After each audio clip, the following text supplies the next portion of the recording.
திமுக கூட்டணியில் பாமகனுடைய நிறுவனர் ராமதாஸ் வருவதற்கான வாய்ப்புகள் இருக்குது. சில தகவல்லாம் பேசப்பட்டு வருது அப்படின்ற செய்திகள்லாம் இருக்குது.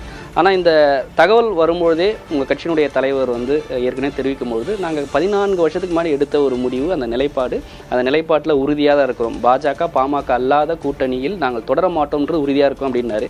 இதுக்கு செல்வ பெருந்தகை காங்கிரஸினுடைய மாநில தலைவர் சொல்லியிருக்கிறாரு, 2 பேருமே பேசினாங்கன்னா இதில் ஒரு சமரசம் வந்துடும். கடந்த காலங்களில் ஒன்றா தான் பயணிச்சிருக்கிறாங்க. வீசிக்கக்கூடிய ராமதாஸ் ஏற்றிருக்கிறாரு, வன்னியர் சங்கக்கூடிய திருமாவளவன் அவர்கள் ஏற்றிருக்கிறாரு. எனவே இதெல்லாம் ஒரு சமரசத்துக்குள்ளே வந்துடும் அப்படின்ற ஒரு கருத்தை அவர் தெரிவிச்சிருக்காரு. எப்படி பார்க்குறீங்க?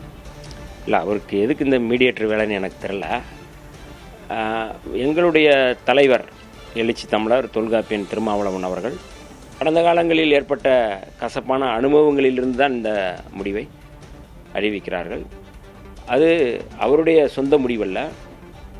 கடைக்கோடியில் கிடக்கின்ற ஒரு குடிசையில் இருக்கின்ற அந்த சாதியத்தால் பாதிக்கப்பட்டவனுடைய முடிவு தான் அந்த முடிவு. சாதியவாத பாமகவோடும் மதவாத பாஜகவோடும் ஒருவரும் நாங்கள் கூட்டணி இல்லை என்று சொல்வது ஏதோ போகிற போக்கில் தனி நபர் அடிப்படையில் அல்ல, ஒரு கோட்பாட்டு அடிப்படையில் அனுபவங்களின் அடிப்படையில் நம்ம அதை எடுத்த முடிவு. இந்த முடிவில் எந்த விதமான மாற்றமும் இல்லை என்று எங்களுடைய தலைவர் அவர்கள் அறிவிச்சிட்டாங்க. இப்போ அறிவித்ததுக்கு பிறகு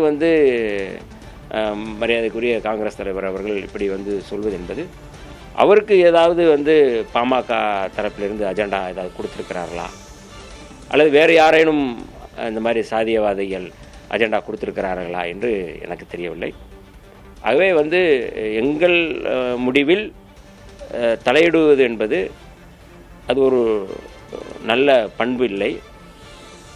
ஒரு கால் நூற்றாண்டுக்கு மேலே இந்த இயக்கத்தை வழிநடத்தி வருகின்ற கோட்பாட்டு அடிப்படையில் ஒரு கருத்தியல் தலைமையாக இருக்கக்கூடிய எங்களுடைய தலைவர் அவர்களுக்கு ஆலோசனை சொல்லக்கூடிய அளவுக்கு அவர் இன்னும் இன்னும் வளரலை நான் நம்புகிறேன். இன்னும் கூடுதலாக என்னென்னா, காங்கிரஸ் கட்சியில் நிறையா குளறுபடிகள் இருக்குது. காங்கிரஸ் கட்சியில் நிறையா முரண்பாடுகள் இருக்குது, கோஷ்டிகள் இருக்குது.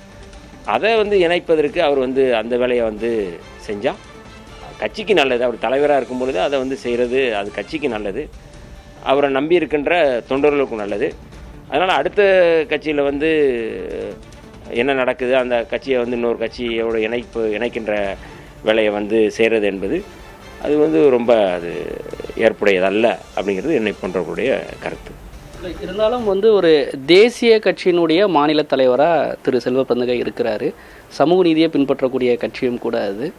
அதே போல் திமுக கூட்டணி வலுப்பெறணும் அப்படின்ற ஒரு நோக்கத்தில் ஒரு ராமதாஸ் வர்றதுக்கான வாய்ப்புகளோ இல்லை பேசினா சரியாயிடும் அப்படின்றத வெளிப்படுத்தியிருக்கலாம் அப்படின்றத நம்ம பார்க்கலாம். இல்லை, அதாவது அதில் ஒரு நல்ல நோக்கம் இருக்குது அப்படின்னா நம்ம அது குறித்து விவாதிக்கலாம், அது குறித்து பேசலாம். ஆனால் அதில் நல்ல நோக்கம் இல்லை என்பது என்னை போன்றவர்களுடைய அசைக்க முடியாத நம்பிக்கை. அதில் என்ன நல்ல நோக்கம் இருக்க போகுது? ஒரு சாதியவாத சக்தியை இங்கே இணைக்கிறது எப்படி நீங்கள் அது நல்ல நோக்கமாக இருக்கும்? அதுக்கு முன்னாடி நடந்தது பற்றி காங்கிரஸ் ஏதாவது போராட்டம் நடத்தியிருக்கா? சாதியவாதத்துக்கு எதிராக, சாதிய கொடுமைகளுக்கு எதிராக இவர் தலைமையில் ஏதாவது ஒரு போராட்டம் நடத்தியிருக்கிறாங்களா? என்ன போராட்டம் நடத்தியிருக்கிறாங்க? என்ன அப்போ எதுவுமே நடத்தாமல் திடீர்னு அவர்களுக்கு ஆதரவு கொடுப்பது அல்லது அவர்களை இணைக்கின்ற வேலையை செய்வது என்பது அது திமுகவே அதை விரும்பாது, திமுகவும் ஏற்றுக்கொள்ளாது. ஏன்னா இதை யார் இந்த கூட்டணியில் இணைய வேண்டும் என்பதில் திமுக தலைமை தான் முடிவெடுக்க முடியும். இவர் முடிவெடுக்க முடியாது, நாங்களும் முடிவெடுக்க முடியாது. யாரை கொண்டு வரலாம், யார் வேணான்னு சொல்கிறத யாருமே முடிவெடுக்க முடியாது. திமுக தலைமை தான் முடிவெடுக்க முடியும். ஆகவே இவர் பேசுவது என்பது ஒரு விளம்பர அரசியலுக்காக, ஒரு ஸ்டண்ட்டுக்காக, நானும் இருக்கிறேன் பாருங்கள் உங்களுக்கெல்லாம் நான் சப்போர்ட் பண்ணுறேன் அப்படின்னு தேர்தல் ஆதாயத்துக்காக இதை பேசுகிறார் அப்படிங்கிறத நம்ம பார்க்க முடியுமே ஒழிய நல்ல எண்ணத்தின் அடிப்படையில் அவர் பேசுகிறார் என்பது நாம் நம்ப முடியாது. முதலில் சொந்த கட்சி பிரச்சனையை சரி செய்யுங்கள் என்று செல்வ பெருந்தகைக்கு வன்னியரசு அறிவுரை வழங்கியிருக்கிறார். புதிய தலைமுறைக்கு அளித்த பிரத்யேக பேட்டியில் செல்வ பெருந்தகையை கடுமையாக விமர்சித்து பேசியிருக்கிறார் வன்னியரசு. முன்னதாக விசிக பாமக பிரச்சினை பேசினால் தீரும் என்று செல்வ பெருந்தகை கூறியிருந்ததற்கு தற்போது எதிர்வினையாற்றி கடுமையான பதிலடி கொடுக்கும் விதமாக பேசியிருக்கிறார் வன்னியரசு. முதலில் சொந்த கட்சி பிரச்சனையை சரி செய்யுங்கள், உட்கட்சியிலேயே பல பிரச்சனைகள் இருப்பதாகவும் அதனை முதலில் சரி செய்யுங்கள் என்றும் வன்னியரசு அறிவுரையும் வழங்கியிருக்கிறார் செல்வ பெருந்தகைக்கு. மேலும் சில கேள்விகளையும் முன்வைத்திருக்கிறார். ஏன் இந்த மீடியேட்டர் வேலை என்றும் திருமாவிற்கு அறிவுரை சொல்லும் அளவுக்கு செல்வ பெருந்தகை வளரவில்லை என்றும் குறிப்பிட்டு பேசியிருந்தார். பாமக கூட்டணியில் விசிக இடம்பெறாது என்றும் திட்டவட்டமாக தெரிவித்திருக்கிறார் வன்னியரசு. புதிய தலைமுறைக்கு அளித்த பேட்டியில் திட்டவட்டமாக பாமக இடம்பெறும் கூட்டணியில் விசிக இடம்பெறாது என்று உறுதிபட தெரிவித்திருக்கிறார்.